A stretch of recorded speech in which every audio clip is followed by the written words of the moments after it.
Hyperliquid, this beautiful DEX, so decentralized exchange, if you've listened to the news, have recently released an airdrop that was worth at the time more than $1 billion. And I think now it's about valued at 3 or 4. So completely crazy.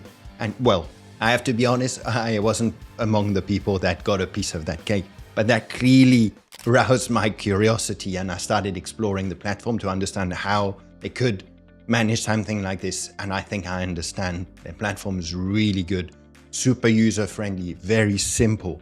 More than that, they have a very good API, which is what is going to be important for us today, because I want to show you a code, show you how you can automatically trade. So I just clicked on that little cell here and you will see a position will come and be open. So that's but one example that I want to tell you about today. But anyway, so you have that. More than this is a DEX, right? So decentralized exchange as opposed to a centralized one. There's no company behind there. So there's no legislation, regulations. There's no KYC, whatever. You can just come and trade easily in a few clicks, super simple. But more than that, you can contribute to the platform. And for example, you have some vaults here. And one of the first one that you will see in the vaults is the hyperliquidity provider. So basically the market making of the platform, and you can just come and deposit some of your funds to participate to the market making. And you can see there's some pretty good APR. You have also other vaults where you can follow like copy trading or whatever. But anyway, so that's really the DEX philosophy. So what I want to do today is basically go through this little code. This is all for free and very simple. We'll go through that. An important thing I want to tell you is that if you're interested in algo trading, I'm going to give you all the ingredients to do your automation easily. Maybe if you want to, from that, to create trading bots, etc. This will be a very good template to start with. And I want to mention as well that this is pedagogical. I'm going to assume that you don't know too much about Python, and actually you will see it's just configuring a few things that you want, the pairs, things like that, and then you just click where you need on the code. So it's super easy, but we will get to do some more advanced stuff. I'm not only going to just show you how to do a market order, things like that. We'll look how to change your leverage, your margin mode, how to place TP and SL orders, all automatically via Python. And all of this is open source. The code it's actually in an article that I've linked down below. The article is just a written tutorial of what I'm going to present today. Okay, well, I suggest we get moving. So I'm not too sure how familiar you are with crypto exchanges and DEX, decentralized exchange, etc. So I'll walk you quickly through the steps of configuring and depositing money, just in case you don't know, and then we'll move quickly to doing some coding and all of that. So just a note, I will put a link in the description down below that will get you to this page here to access Hyperliquid. But if you connect here with through this link, you will also get 4% discount on all your trading fees for life, which in the long run is a huge difference if you're used to compound interest and all of that. And also that supports a lot this channel in creating my work in creating all this open source content, all these codes that I'm sharing, all of that. So thank you if you do use this link down there. Anyways, so let's do connect. So you'll see now you have several possibilities how to connect. Basically, there are two big ways. You can do with email. So that's the simplest way. If you're not used to wallets, because that's decentralized exchange, you can connect a wallet. For example, MetaMask, you have MetaMask here because I have my MetaMask extension here. But if you didn't have MetaMask, but you had something else, it would pop up here. And if you didn't have anything, you'll have a sort of customized wallet or something like that. And you also have some built-in already created wallets here. Anyways, so I'll just assume that if you're not used to wallets, you can do a bit of mistakes, all of that. So if you're a beginner, my suggestion would be to go through login with email. And that's what I'm going to do exactly now. So I'm going to put my email address. By the way, this little thing that gave me this is a super powerful password manager that's given by Proton. I actually made a video recently about that. It's super good for efficiency and all of that. I'll put a link down below. You'll get some very nice discounts. I think it's about two euros per month or something like that with my link. So anyways, so I'm going to do submit. Now what's going to happen with that, I'm going to get an email with a code. So you don't have to bother with, it's pretty simple. You get this via email. There's no wallet, whatever. Again, if you're not used to wallets, maybe this is the simplest way. Anyways, so I've joined, I'm connected. Great. So first things first, if you want to deposit some money, what you have to do here at the moment, it is only receiving USDC on the Arbitrum network. So if you want to, you'll have to probably use a centralized exchange if you want to get some USDC. I work a lot with BitGet. Again, there's a link down below that will give you some discounts and some welcome bonuses, whatever. The point is, just make sure that when you're sending your USDC, you're doing it over the Arbitrum network. Great. So that would be the deposit. And basically, once you have put money, you're ready. We can start configuring to be able to do some coding. So the first important step in when you do algorithmic trading or automated trading with, let me clear all the outputs so it looks clean. The first thing that one needs to do is to connect via you have to authenticate. And this is done via API keys. So it is basically what we see here. So actually, that was what I was using before. I was testing, and we'll do it together. So how do you create an API key on Hyperliquid? We go on more here and we go on API. So basically we'll do it together. There's something very important here. One thing that I like a lot with Hyperliquid is that you never give, if you're doing with a wallet, you never give your private wallet key. You just give the public address, and then you come and create this API wallet key that we're going to do here. And it's exactly the same thing if you did like what we did now with connecting with your email address. Anyways, so we're doing it together. So I'll just do test. Then we do a generate, and I'll do authorize API wallet. One very important thing. So I'm going to put, that's the maximum valid days that you can put. You can choose how long you want this key to be valid. But before doing authorize, just make sure you copy this private wallet key. So if you come, then you must come here in the code, and then you paste it here. Great. Now the wallet address, that's how CCXT, I haven't mentioned that. That's the only library we are going to be using. It's a super cool Python library that encapsulates hundreds of crypto exchange.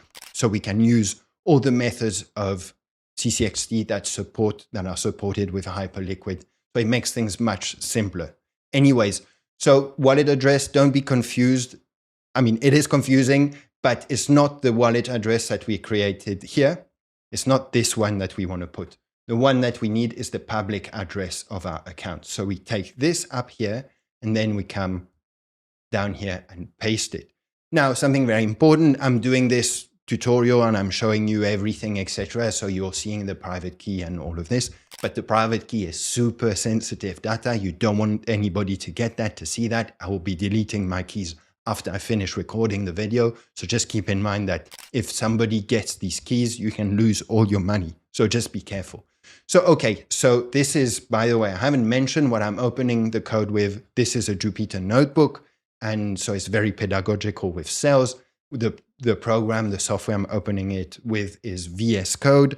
And I do want to mention, I almost forgot to tell you, if you want to refresh your knowledge of Python or learn Python, and I have this free course on the channel. I'll put a link down there. You have basically a road to Python for Finance if you want. And the chapter 0 is how to install VS Code and how to install Python as well. So you can get to know how to install all of this. Anyways, so that was a big parenthesis. I put my API credentials here. So what I'm going to do for the code, I'm just going to run that cell.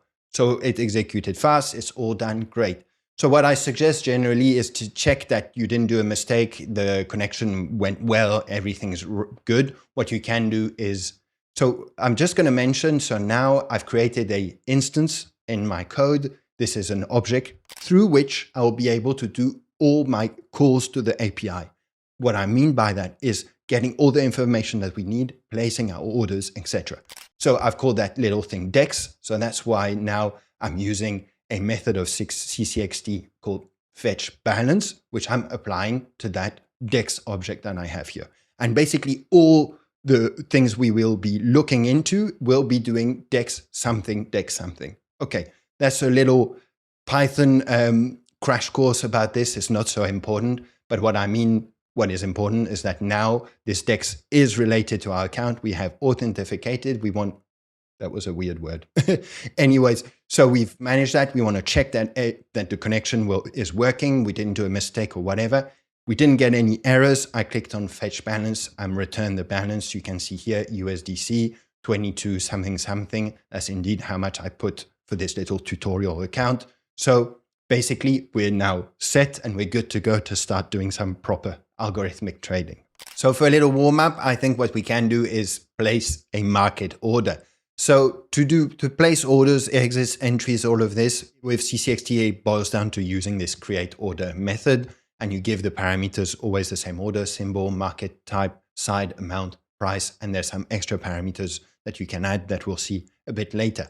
But you can see, so I've just put all those parameters here for easy changing. So here you could come in, I don't know, if you wanted to do BTC, could do BTC, whatever. Just note that this is written like this, Ethereum / USDC column USDC means that this is a futures, we are on the futures market. We'll be trading the Ethereum USDC pair on the futures market. If you wanted to do spot, that would be how you would give it. Just note, by the way, that Hyperliquid is really mainly a futures exchange. There are some spot, but they're quite limited. What you can buy, sell on spot market. Beg your pardon.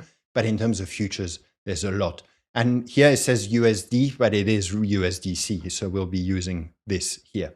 So anyway, so great. So let me just go back to, there you go, to Ethereum. And there we go. So coming back to the configuration of the order. So I'm giving the symbol. I've picked this market here, Ethereum USDC on the futures market. Great. What type? I shouldn't have written. I think this is confusing. Why did I put this? This should be order type, not market type. So I beg your pardon for that. Let me just put it order type. And I will also do order type here because I want to tell you about this in a second.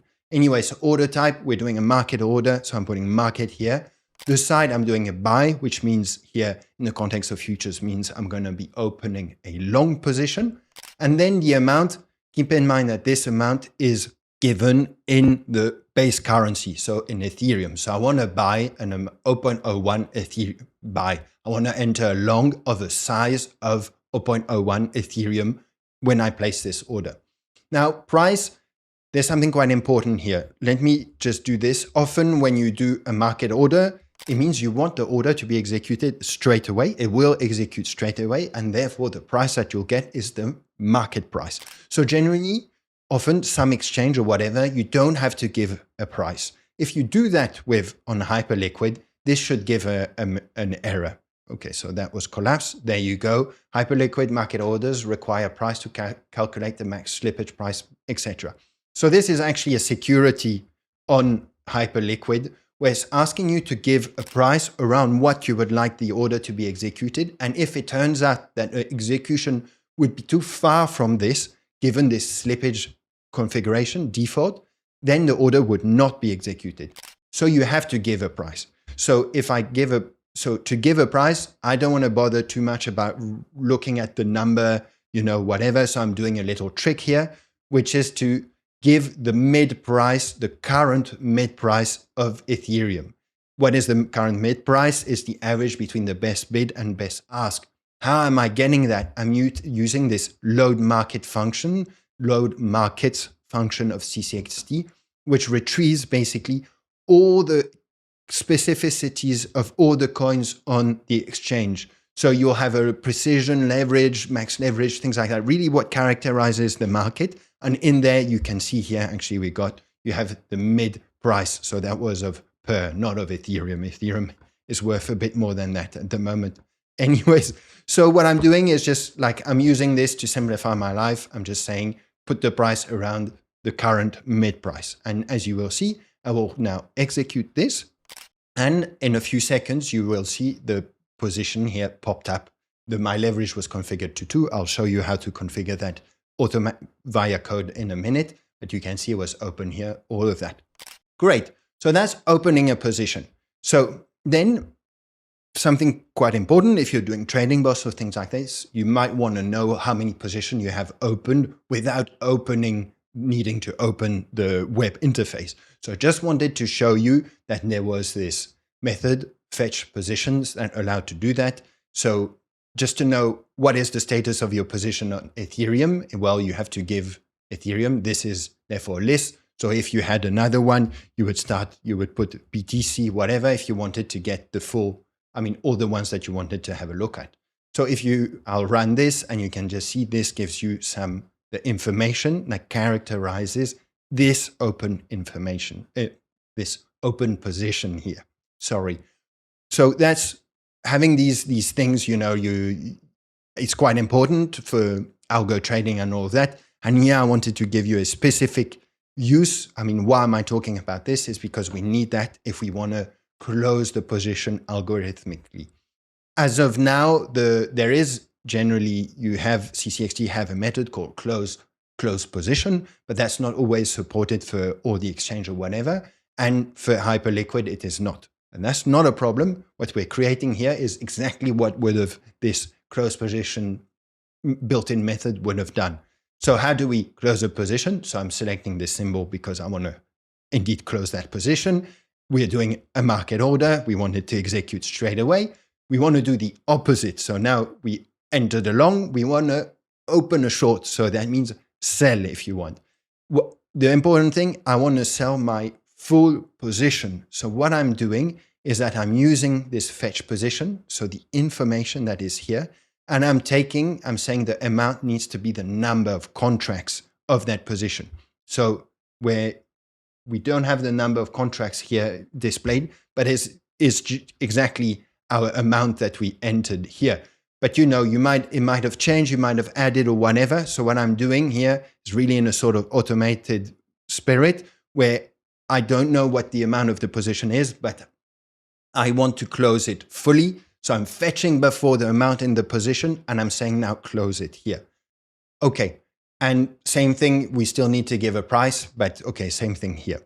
Of course, what I should say as well, here I'm wanting to close the full position, but if you wanted to close half or something like that, you could just come and put your number here. Like, let me just do it. So it was, I don't know, we did open 01. Let's say we wanted to close half, we could do something like that. Okay, but I want to close the full position. So I'm going through this little trick of getting the contracts. One last thing, super important when you're closing a position. Here you can see I've added a special parameter. So this dictionary, I'm saying this order has reduce only set to true, meaning this is said, it's communicated as to be a closing of a position, not opening of a new one. So by doing that, what is going to happen is that we will do exactly a short that can only close the position and never do more than that. So it's really giving the information, close a position, don't open a new short, close the long that was already there. Anyways, so let me just run this little cell and you will see we have that thing that disappeared here. Great. So that was for closing a position. That was also to illustrate this fetch position, etc. There we go. I would say that we're pretty warmed up now and we can move on to a limit order. Actually, it's not so much more complicated. You can see that now it's just that the market type, sorry, I've put market type everywhere, but I should have really put order type here. So bear with me, I'll change it to order type for the code that I'll link in the article below. Anyways, so I'm just changing the order type to limit. So no longer market, now limit. And now indeed, this is a limit order. So I want this order to execute if and only if the price ever touches or reaches this price here. So typically, there we go. So let me just run this so we see it appearing.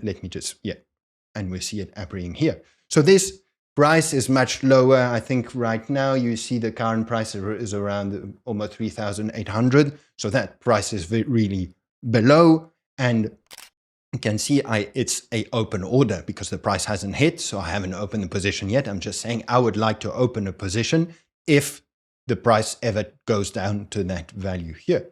So that's just an open order, and that's why it's in this open orders section here and not in positions. Great. So something that I did that is also important here, I didn't just do DEX do that. I also saved the information that is returned when you just run a create order. And I've printed the information with a print here, and you have all the information here. So there's quite a lot of things. This order didn't have much specifics or whatever, so there's a lot of none and unfilled, but something very important is that we have the ID of the order. So that's really the ID that characterizes this open order that's here. Why am I wanting to show you this? Because I also want to show you how we can cancel an open order here. And that's what happens here, cancel order. But you see, when you want to cancel an open order, you give the symbol, but you also need to give that order ID here. So there you go. So now if I do, before, maybe I want to show you, because if I cancel, there won't be any open orders. If you ever, for whatever reason, you didn't go through that, and you don't have the order ID or whatever, and you need to check in your code or whatever, find this order ID afterwards, you can always run this fetch open orders Ethereum whatever of the symbol. So it will be this one, and you will find again the OID here and here. Okay, you'll have the ID here, which is the one that we had here. Great. So anyways, so the point was we want to cancel this order. So I'm just going to do that. And I think you saw at the same time that this disappeared. Great. So I think we can move on to the next step. Before we carry on, I just want to mention that I am not a financial advisor. Trading is very risky. Vaults as well have their own, share risk, all of that. Please do your homework if you ever consider this. So this is not financial advice. I'm not a financial advisor. This video is just about me sharing my work and my enthusiasm and my experiences. But just be in mind that all of this involves high risk of basically using all your money. Anyways, let's carry on. So setting leverage and margin mode. So very easy. There's a set margin mode. Actually, you also have a set leverage. So those are two methods of CCXT. It turns out for Hyperliquid, they just do the same API call to the same API method that does that on Hyperliquid. So you can use one or the other. I'm giving you the example with set margin, but they'll do the same thing, except that here in that one, we do leverage here and we give as special parameters the margin mode, while here is the other way around. You do set margin mode, you give the margin mode here, and you do the leverage. But if you want to just set the leverage, just leave the same margin mode and you change the numbers here, or the other way around. Anyways, I hope that was clear what I was saying. So let me simply run this, and I think so I've run it. Okay, we can see the response. Okay, so it has changed. I'll show you. But I just want to mention margin mode, you have two, isolated or cross. Leverage, you just put your number here, and that order will do the change for you. So if we open, you see that now I do have isolated. It was already, but leverage of 5. Maybe to show you fully that it has changed, I will do leverage of 2 and go to cross, and then we can see that happening. I'll try to be fast enough so we see that. Oh, well, I wasn't fast enough, but okay, there we go. So let's carry on. So that was setting leverage and margin mode. And now we can move on to more advanced things. How do we set a take profit and an SL to a order? So we have to first place an order. We have to open a position first with Hyperliquid. So we do this. This was I'm just again opening a position here. Great. So now I've opened that position. I want my code to add a take profit and a stop loss to that code. How do we do this? We also use create order, but now you see in the parameters, what I'm giving is saying I'm setting a take profit price here. And also, again, same kind of idea, a take profit and a stop loss is a closing of a position. So I'm giving the reduce only parameter. And then, so you can see what I'm giving now. Oh, yes. Other thing that's important, I'm also saying that now, because it was a long, I am doing a sell. I want the take profit to be a sell. So I'm giving here the side sell. We still have to do this price here, but we have to do it. Otherwise, the API returns a code. But this price that we give here just bears absolutely no meaning. What is important is to give the take profit price. So when we'll run it, you'll see that it will update here that I'm giving in here. So I said, okay, I've opened that position now. I would be happy to take profits if the price goes up to this value. And now two things. We also have to say how much should this take profit sell. So typically you could do a partial take profit, saying, you remember we've opened that position with an amount of, this is maybe too much. I should have done 0.05 because we opened with 0.01. So let's say you wanted to do a partial take profit at this level and just for that and sell half of your position, you could give this amount here, for example. But if you want to say, I want to do a full take profit and exit all the position, I'm doing the same little trick that you remember with this fetch position, and I'm saying the number of contracts of that position here. So I know this take profit will be set to exit the full position. Anyways, so let's stay like this and let me add this. And I think, as you can see, I don't know if it was, I should have pointed that out a bit before, but before we had put I had sent this order here, the TPSL was empty here. There was just some dots or whatever. But now you can see we have view orders. They have been attached. So if you do view orders, this just gets us to the open order. And you do see here something very important. We have this new open order, which is a take profit market. If the price is above 400 and 4,200, this will trigger.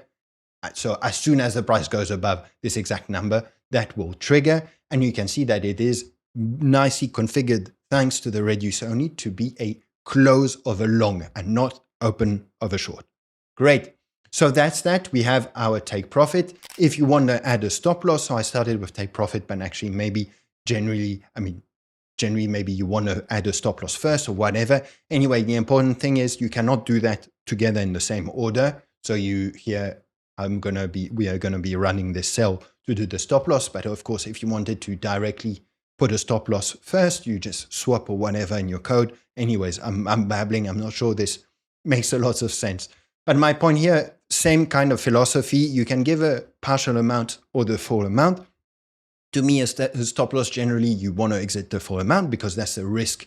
You're controlling your risk and you want to cut your losses. So generally, you close the full position. But whatever, I'm just mentioning it works if you put a partial amount in there and you give the stop loss price. So I've put it here.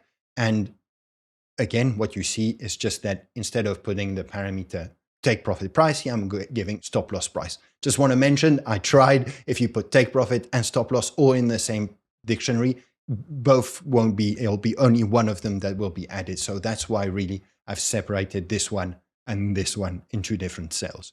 Okay, so a stop loss price at this, let's just run this so we can see what is going on. Now we have, you might have seen that open orders has now incremented to 2, and you can clearly see that we have our stop market here now. That will be triggered as soon as the price goes below 3,500, and we also have a close long for the direction.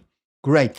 So if you also, I just wanted to mention, you can also do a fetch order if you ever want to get the information. You see, I've stored this order equal, so I'm getting the information about order ID. So you can have some information here in algorithmic trading block context that can be important, etc.